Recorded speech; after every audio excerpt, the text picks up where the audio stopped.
Hello, my friends. Welcome to another episode of RPGaDay here at the Lair of OmnusI. I am OmnusI. And today is the 15th day of August. We're just about halfway through. So, today the word is frame. I really desperately wanted to do this about bowling, but I just couldn't swing it. No. So, my tack that I'm going to take on frame, though, is basically the cinematics. A frame being one single shot that is projected into the film. And a small series of frames is going to be a small segment of the action of the story, or whatever is currently being filmed for those frames. And oftentimes, a role-playing game goes turn by turn by turn in these segments that are very much the full unfolding frames of the great movie, the great narrative about what you're doing. And quite honestly, I think that it's important for the frames of a movie, if you have it where really crests and dives in terms of quality, usefulness, and importance, I think kind of the game can feel very herky-jerky, which is why the idea that I had with Dicefile was to try to pack as much into each thing that's done as far as taking into account everything and just rolling the dice and letting it happen. The idea being that you only have so much screen time. Every character only has so much. And eventually you will get to a point where you've done your cool thing. And other people may be still doing cool things, but everybody just gets a slice. So, when your turn comes up to do something, it would be a matter of choosing the dice out of your pool and adding whatever gear dice you have. And if you're lucky and you're good at explaining your circumstance and you might set up circumstances to help you win, you might get some bonus circumstance dice to go with it, which would be cool. And you take your dice and you roll them, and for the most part, you're generally going to roll all of them together and see what is the highest value, and that's going to be your try. It might be the circumstance that is the biggest impact on what you do. It could be your personal skill. It might be a piece of gear that you have that helps you more in that particular scenario, but you're generally going to get a number between 1 and the top value of your biggest die that you have. And if you're being contested against somebody else, there will be dice rolling for that too, also taking into account the circumstances that affect them, the gear they have, and so on. They're looking for their best die. If it's not contested, then you're just shooting against a target number, basically. So, why do this? Because, two major reasons. Number one, those dice that you use are your commitment to that scene. It is your way of saying, this is how much effort I'm going to put into this. If it's not using my best dice, I could be holding something back in reserve, or maybe this isn't the scene that really is going to show off my highlights on what I can do. Maybe this just isn't my thing. But if I do throw my biggest value dice, my dice pool is diminished in value. I can no longer get that high value, perhaps. And when those go to the spent pool, I have to wait for the next frame, the series of actions that really will allow me to do the cool things again. Otherwise, I'm just going to be able to do a lesser action, a lesser intent. And you might ask yourself, why would you ever want to do a lesser action than what you're capable of? Wouldn't you always want to act at your best? Often, yes. But sometimes you might have a feeling that there's more that's going to be going on. Especially if you have multiple dice that are or multiple skills or abilities that are at a high value. For instance, a veteran warrior might get their defensive skill that they use all the time up to about the level of their fighting ability with the weapon they prefer to use. That way they can be both protected and offensive at the same time. So if, say, they have a D8 level of skill in swordsmanship and a D8 level skill in shield defense, then they'll have a pair of 8-sided dice in their dice pool. So they can still attack quite well and they can still defend quite well. But if, say, they are wounded, say they only have one 8-sided die left in their pool, on an attack, they might choose to use the 6-sided die they still have left in their pool and the die that represents the sword from their gear pool on their attack, and just kind of hope that they can get in a good circumstance to give them maybe some more bonus dice to give them a better chance yet. Because they're saving that 8-sided die in case they have to use the shield, or if they're left free and clear, they might be able to get a final response and actually get a really good stroke, taking advantage of the fact that they weren't directly threatened.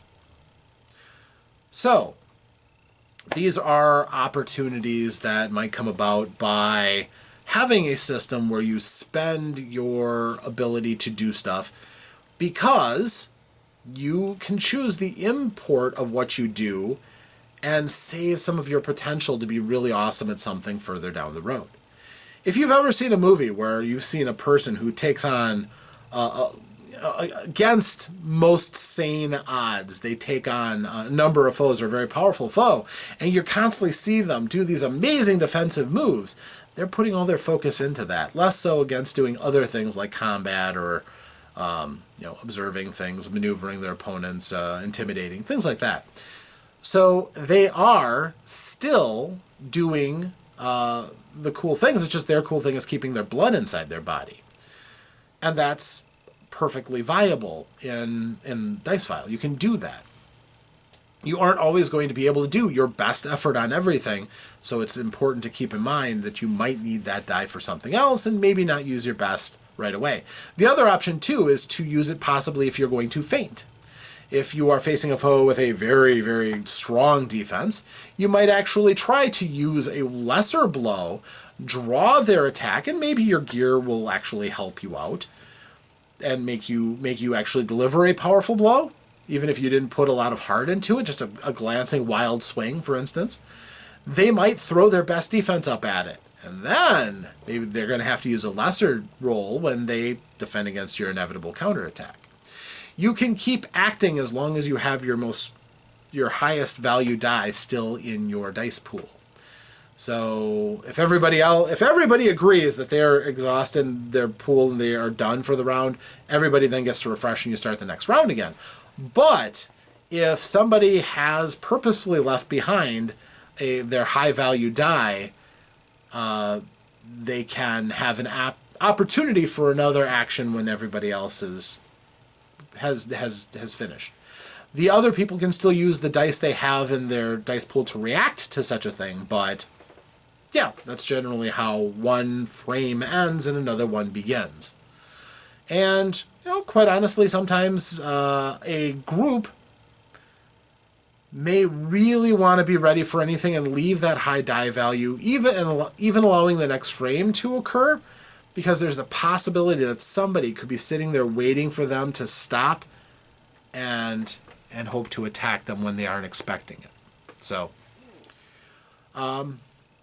that is an option called what's it called? Retributive strike, where you do absolutely nothing until the round is over and attack that one person. You do nothing else but set up. That would be ideal for like the sniper who's just sitting there, and after the person has already fired their shot and everything and they're not expecting it, plug them. So I think that it's important in a game to try not to have rounds that are just, I attack, I do damage, move on.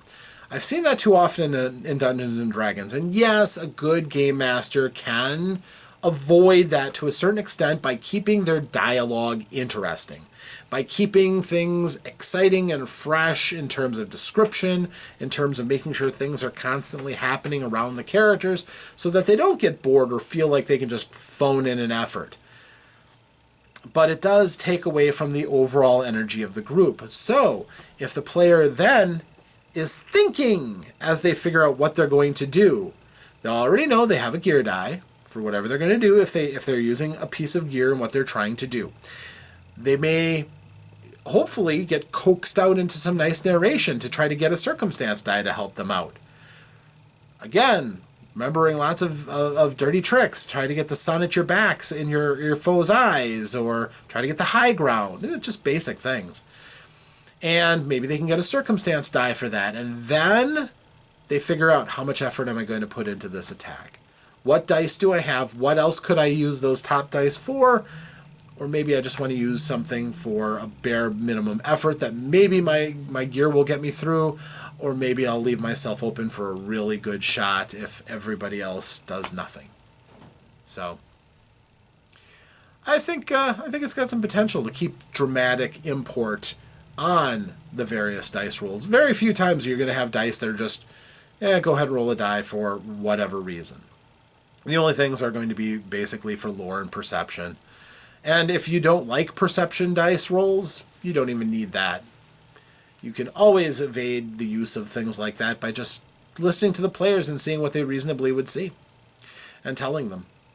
The perception die then would really come about if they're trying to defeat someone else's attempt to be sneaky, or if they need to be alerted to something in advance. But that's it. So it all depends on the way you want to play. Hopefully, this idea of capturing events in frames and moments kind of whets your appetite to do more of the same yourself. And you can kind of see how, by focusing on the import of each die, each effort in a fight, almost as if it was a movie, and the blow would be choreographed to be one that threatens the opponent, or do you just spend your time going tink, tink, tink, tink, tink, tink, tink, tink? If that's all you're interested in is going tink, tink, tink, tink, you're not doing your best effort. But then when you slide your sword and go in for the thrust, that's when you roll a die and it matters. See? So that's my idea. Hopefully you like the idea. If you do, great. Go ahead and tell me about it. Got comments for you. If you don't, you think there's a better idea, I'd be interested in hearing about it. Go ahead and write it in the comments. Nothing I'm doing yet has been carved in stone. It's been typed out in ink, but... so, yes. I do listen to anything anybody puts in my videos, and I generally respond back pretty quickly. So if you do, be encouraged. I want to hear from you. I really do. So until next time, thank you very much for joining me for RPGaDay. This has been the 15th day, tomorrow 16th. Should be a fun one. I hope you're looking forward to it. I will see you then. I am OmnusI. Until next time, farewell.